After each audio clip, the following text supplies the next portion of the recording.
Hello, and welcome to Forget What You Learned, a place for families to stop and reflect on the modern state of education. We empower you to challenge your own thinking about today's traditional school system and ask the question, are my kids thriving? I'm Corey Greenberg, a parent in the trenches just like you, and I chat with innovators, experts, and other parents who are changing the conversation, inspiring families to reevaluate how we define academic success. This podcast is brought to you by Preparatory, who is molding education through innovative one-on-one learning for students in today's digital world.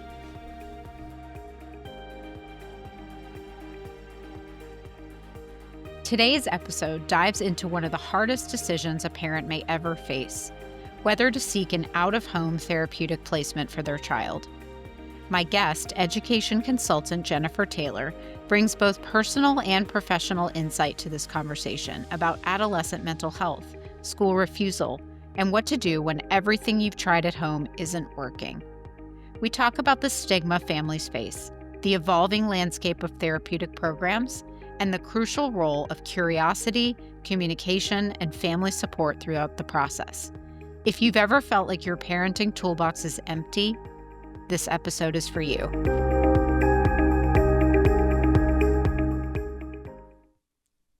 Hello, and welcome to the show. Today, we're diving into one of the toughest decisions a parent can face: when or if an out-of-home therapeutic placement is necessary for their child. Our guest, education consultant Jennifer Taylor, brings both personal and professional insight to this conversation.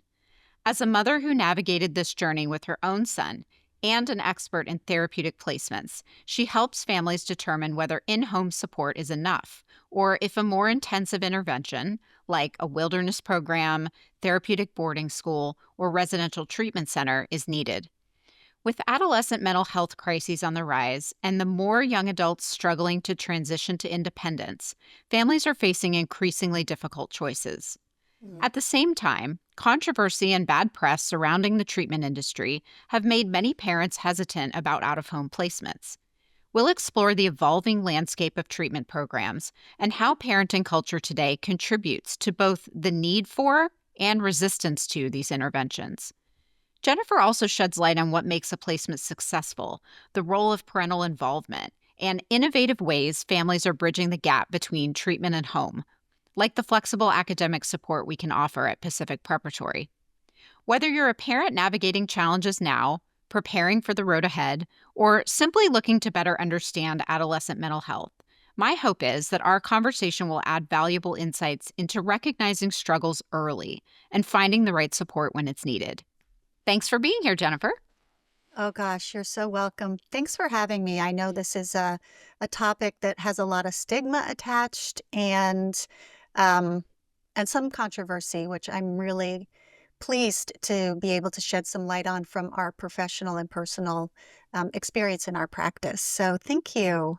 Yeah, I think that's actually maybe a good place for us to start because folks who have not had their child kind of get to this decision point may not fully understand what controversy we're talking about. So, and I really do want to hear sort of your personal journey and how it brought you to this today. So maybe we can just start with, could you sort of paint a picture of when a family has a child who is really struggling with their mental health or with substance abuse or something, and then get to the point of having to consider what are the issues that we're talking about?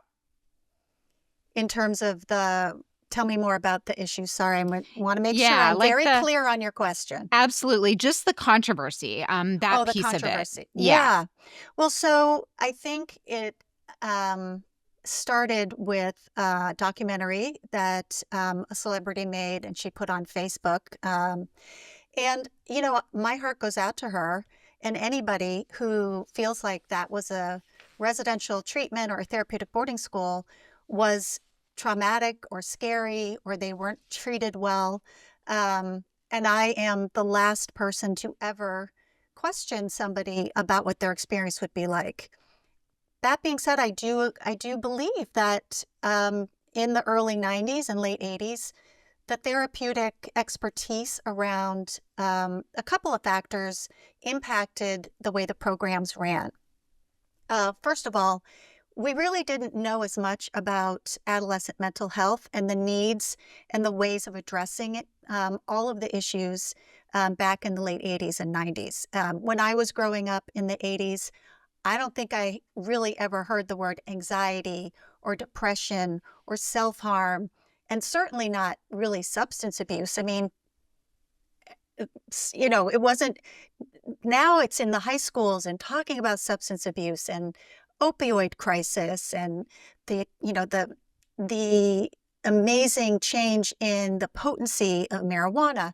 None of that was part of my education. So if we look back 20, 30, 40 years, there has been more research and much more intensity around teenage mental health. And so I think what we're learning now, and then we look back in residential treatment. So as teenagers and young adults' mental health has shifted, so have the opportunities for residential and therapeutic boarding schools. And those programs that have stayed current have caught up and changed how they work with students. So it's possible 30, 40 years ago that most of the programs had a very behavioral model. Let's, scare them straight. Let's do tough love. That is very rare now. There are some programs that have a more behavioral model for a child who that's really how they're going to adapt and change their unhealthy habits to healthy. All of those, even if they have that component, have a very relational model. We as humans cannot change unless we feel emotionally safe. If we don't feel emotionally safe, we cannot trust and move beyond what is going on that's causing the behavior. Because we all know behaviors are manifestations of our inner world. So I think what the biggest change has been is that aspect of treatment. The second thing is there is much more oversight from licensing departments. Most of the programs now are JCO accredited, which is the same accreditation that is needed and licensed for hospitals. Many of them now have certificates and private school licenses, maybe like Pacific Prep, where they are actually accredited by the private schools, the more traditional private schools. So everything about the programs has been safer, more therapeutically sophisticated, and academically more rigorous. I just want to point out that because an educational consultant like myself visits programs, one of the things we guarantee our clients is the integrity of the data that may be out there on the website, whether negative or super positive. So when we visit a school, we're vetting all of those aspects and we're interviewing clients. We're monitoring how our clients are doing so that that investment in somebody like me yields a much more productive opportunity for their young person.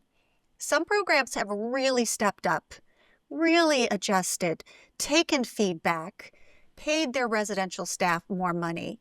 And some are trying to shift, but it's an investment that some programs don't have.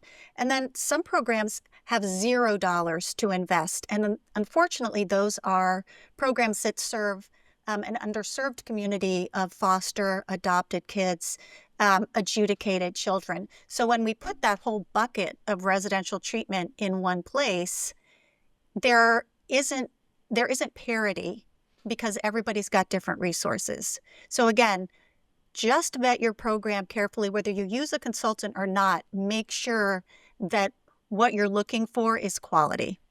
Hope that helps.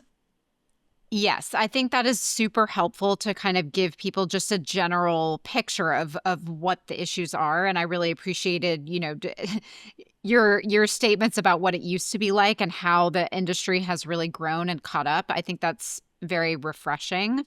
And I think it actually might be helpful for people to step back even further and have you can you break down for us kind of the different types of programs? Like I Sure. mentioned, there's wilderness, there's residential treatment, there's also some hybrid types of programs. So, Yeah. so yeah, can you just break that down for me? Sure. Well, I think that I'll just start with an overall how we do it in our practice, which is level of care assessment, because that lends itself to this answer, which is there are outdoor behavioral health programs that traditionally have been called wilderness, and I liken them to a Outward Bound with therapy or a Knowles program with therapy or a summer camp with therapy because some have a base camp like a log cabin or a yurt, but all of the programming is outdoors, much like you would do at a summer camp.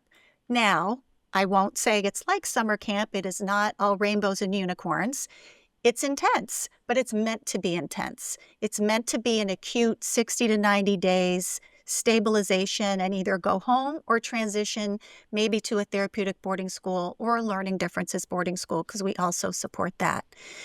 When you do the continuum of care, there are short-term residential treatment programs that are basically funded by insurance companies. So with your insurance support, those are generally 30 to 60 days. Average length of stay is around 40.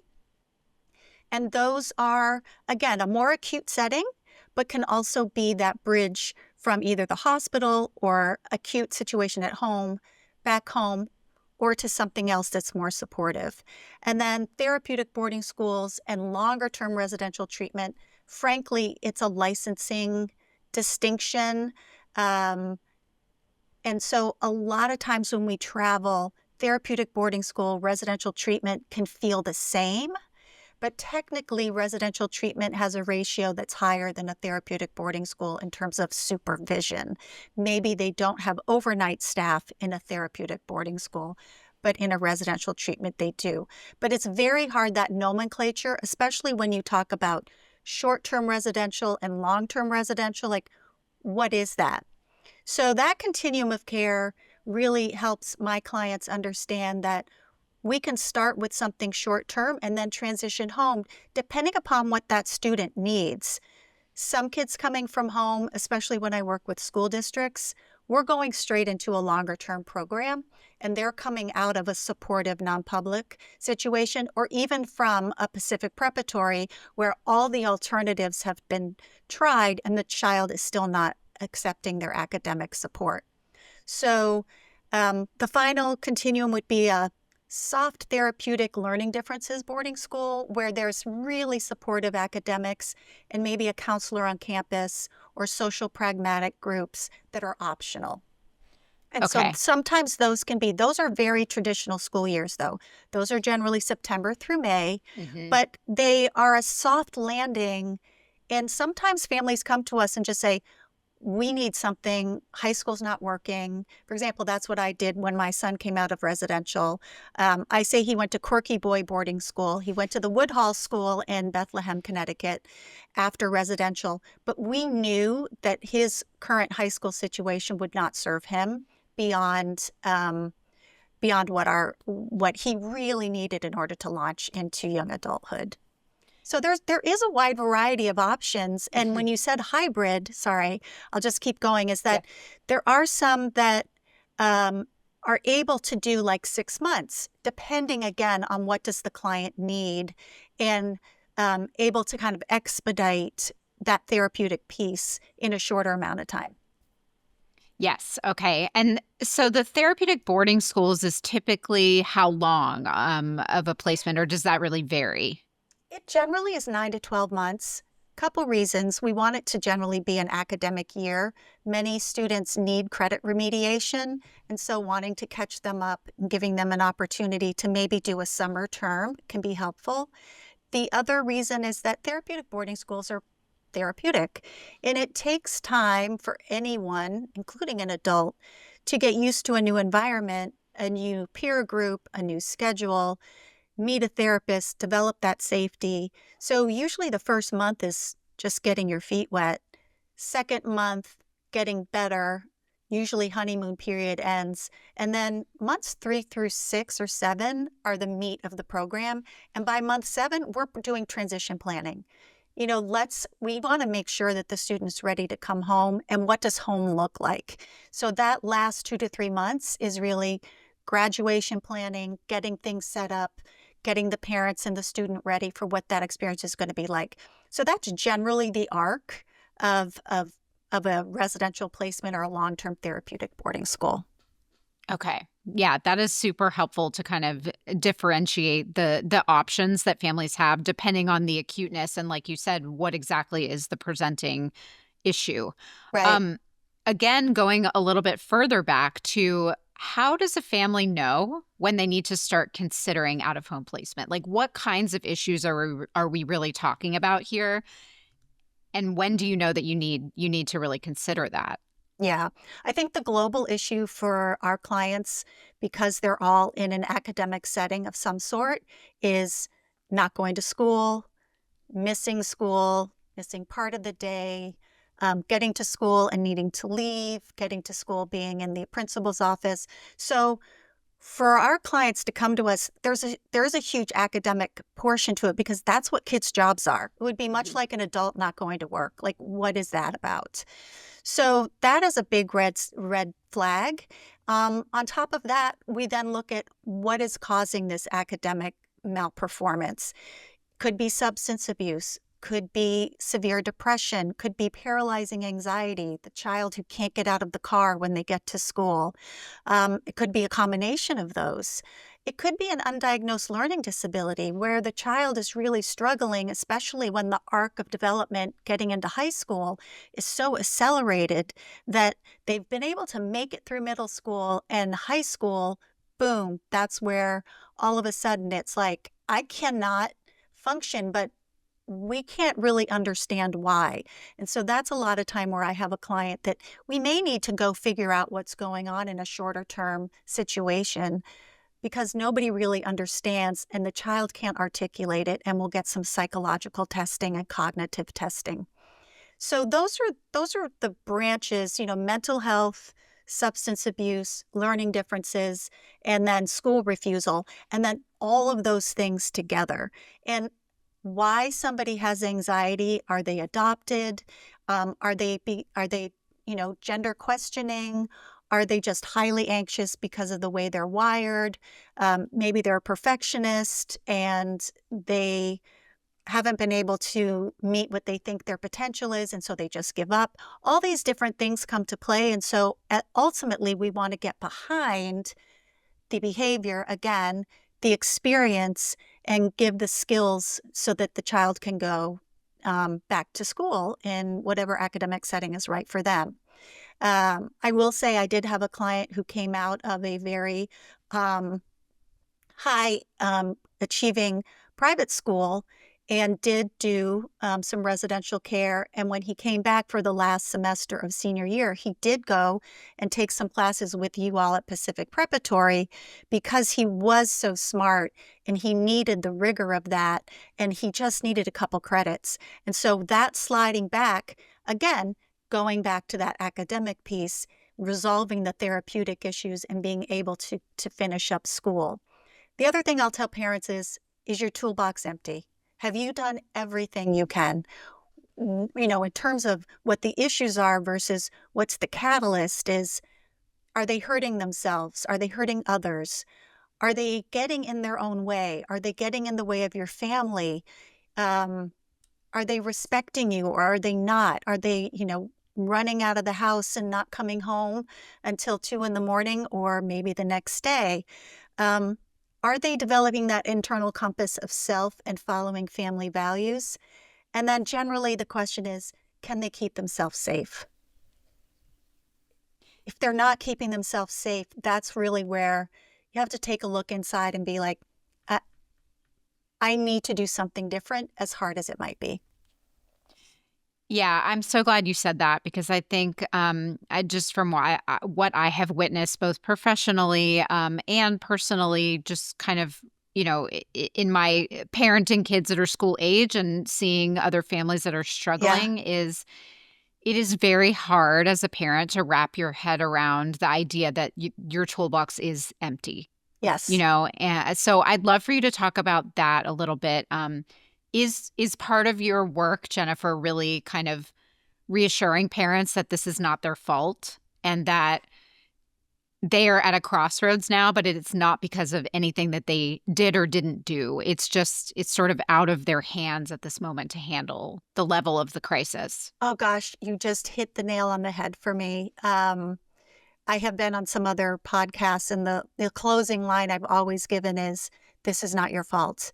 Um, as a parent who had to make this tough decision, it's easy to feel shame and go back and say, "Well, if I had done this, maybe if I had done it earlier." Um, we do the best we can in the moment, and Maya Angelou said it beautifully. You do your best, and when you know better, you do better. There's just no way to know how to parent a child who's so dysregulated and so sad that, we're really struggling just to find resources, even in our communities. And so it absolutely isn't a parent's fault that their child needs this level of care. They are just finding themselves in a space where it's really hard to manage life. And that happens to adults. That happens to many, many different kinds of generations and even ages. We work with kids as young as 6. You can't say to a parent of a 6-year-old, "Gosh, you did something wrong." I can't even say that to a family whose kid is unable to stop smoking or doing drugs. How are you going to tell a large 16-year-old who just says, "I'm leaving the house and I'm going to go get high"? You can't stop them. There is no parenting. You're not going to handcuff them to their bedpost. I mean, that in our culture right now, that is just a thing. And so I really stress to parents, try to destigmatize this residential treatment. Um, I, I I absolutely love that you asked me that question. I just couldn't be more of a cheerleader for parents who have to make this tough decision. I wouldn't be doing this job if I didn't think it was absolutely an essential service for families. And we do a lot of parent coaching in our program to help parents understand that, and run a parent support group specifically to give parents support around what can we do better and differently. Let's make this a growth opportunity for me as a parent. I certainly had to swallow a little bit of my own bitter pill around what could I switch up, not change, because I'm not the person I was 6 months before my child entered treatment. But now that I know more, how can I reorganize my communication, my understanding of boundary holding, of consequences, and what can my son understand about me? It's reciprocal. Yeah. Well, and I think that that's something else that I've heard is that, the more successful programs have a huge family component because even though the child is the one going to another location, a lot of that work needs to be done at home while they're Oh, there. Is that right? 100%. We will not work with a program that does not have a strong family component. Both my colleague Missy and I had to make the decision to send our children to programming. If there is not a 360-degree view of this challenge within the family microsystem, the transition home is less likely to be successful. I'm not saying it can't be, because we work with a lot of parents where there's a divorce or there's a difference in how to parent. That child can still go home even if both parents haven't made the robust changes. And the families who are willing to invest, do their own work, really pay attention, bring their whole self to the process, and also maybe do their own work with their own therapist or coach on the side. Those are the families that do well. Their children come home, and there's a real change in the total environment and the family culture. 100%. Yeah. Yeah. What do you see as some of the roadblocks to treatment? So like for example, if you have a family you start working with and you can see very clearly that the child does need out of home placement, but the parents or the family is not at that point yet. Like what are some of the contributing factors to that? Because I've also heard, and I'd love for you to confirm, that we are seeing families more and more reluctant to consider that. And some of it must be the controversy we spoke about at the beginning, but are there Sure. other factors that I'm missing that are involved too? I think there are a couple main factors. It's interesting. I think post COVID, the first 2 or 3 years, I was working with younger kids, no, young adults, and then it became younger kids. I think parents are having a little bit of post COVID whiplash and wanting to keep their children close because that was so stressful for everybody in the family. It wasn't just stressful for the kids. Mhm. So I actually think the anxiety that parents are feeling, which is much higher than it was 10 years ago when I started, um, is lending itself to a little bit of hold my children tight, even tighter than before. That is just a supposition of mine, but I feel like I'm finding that the parents who are coming to us are reticent because of some of their experiences with COVID, and they really want to keep everybody together and see what they can do at home. Um, Parental anxiety has also gone up. Is that a post-COVID thing? Specifically or overall? I think it's a little bit overall. As we co-regulate, you kind of, wherever you are, you kind of rise to the level, of a rising tide kind of lifts everybody up. I think the same thing happens when our kids feel more anxiety, parents feel more anxiety because the Mhm. whole Mhm. thing in the house goes up. And so everybody gets a little paralyzed in what do we do? And so I think that's also part of it is there's a heightened anxiety that is happening just culturally. And when everybody's getting anxious, then everybody's a little paralyzed because that prefrontal lobe can't connect if you're feeling anxious above it and unable to kind of just breathe and slow down. One of the tools I give parents, and it's a little woo woo, but I think it really works, is if you can give yourself 5 minutes, do some deep breathing, close your eyes and listen to the little voice in your head. Mm. The intuition voice is a loving voice. It is a forward thinking voice. It is a supportive voice. It's not an angry voice. It's not a fearful voice. It's not you must voice. So if you can listen, and intuition is a developed skill, I believe, parents can really think this is something that though I really don't want to do, I need to seek guidance on how to do it and when to do it. I'm finding clients hiring us for Plan B. We're Mm. not sure. We would love to know what the options are. And what I tell parents is it's good to know what you're not choosing. How can you know what to choose if there's an opportunity to consider it? Even while we're working at home with a partial hospitalization or an alternative academic environment with tutors, somebody who homeschools, let's continue to support you with that. And we do parent coaching around that, but let's tell you what could be out there and let you understand what that's about. That often helps parents' anxiety go down. And sometimes parents place immediately, and sometimes it's 6 months later, and they come back to us and say, we are so glad that we know now the roadmap. This is now time for us. I will just finally say, I waited quite a long time, got some advice, decided I wasn't ready. I was ready when I was ready. It is one of those things where you just know in your heart the success and the support your child needs is outside the home. And I cannot stress more that if you have other children in the home, they are also being affected by this. So, though it is really hard to make that choice, look at the whole family. And I think that's also where parents find that there's difficulty because it has such a big impact on the family as well. And it's not just the child, like you said.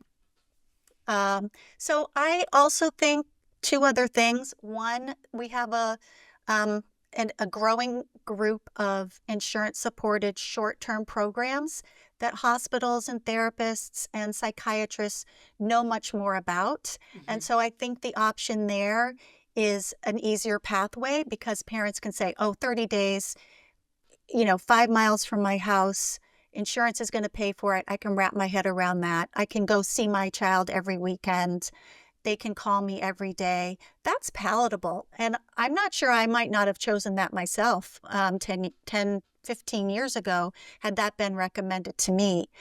The other thing that we've seen, which I love, is an opening of what are called wraparound programs, where a therapist and a coach work together with the child, with the parent, and then integrate those services so that everybody's on the same page. Whereas if you have outpatient providers that are in silos, it's not as beneficial perhaps. And those mentors and therapists really know what they're doing. They understand that at this point, it needs to be a very supportive container. And some even offer that the kids can text them or reach out on a phone call. It doesn't just have to be once a week or twice a week.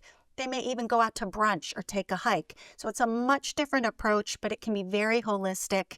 And I think more of those options are opening up. And remarkably, it is because some of the outdoor programs have closed, and you have these incredibly sophisticated groups of professionals who've said, we are going to do this, and we are going to support families. The last piece I will say is there is a subset of programs that are short-term 3 to 4 day family intensives.